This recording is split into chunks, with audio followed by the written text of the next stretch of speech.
بسم اللہ الرحمن الرحیم۔ آج ہم حرکات میں سے زیر کو پڑھیں گے۔ زبر، زیر، پیش، ان تینوں میں یہی ایک بات یاد رکھنی چاہیے کہ اس کو جھٹکے کے ساتھ نہیں پڑھیں گے اور نہ کھینچیں گے بھی نہیں۔ جب ہم کھینچیں گے اس کو تو یہ وہ زبر زبر نہیں رہے گا، زیر زیر نہیں رہے گا، پیش پیش نہیں رہے گا، اس طرح جھٹکا بھی نہیں دیں گے۔ تو یہ زیر کا نشان ہے، ہمیشہ حرف کے نیچے آتا ہے۔ اس کو پہلے ہجے کے ساتھ اور پھر روانی کے ساتھ پڑھنا ہوتا ہے۔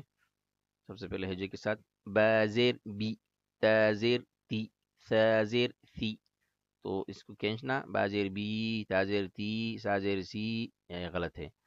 اس طرح بازیر بی، تازیر تی، سازیر سی، تو اس طرح یہ جھٹکا دینا یہ بھی غلط ہے۔ ایک مجہول پڑھنا ہوتا ہے بازیر بی، تازیر تی، سازیر سی، یہ بھی غلط ہے۔ بازیر بی صحیح طرح یہ ہے بازیر بی، تازیر تی، سازیر سی،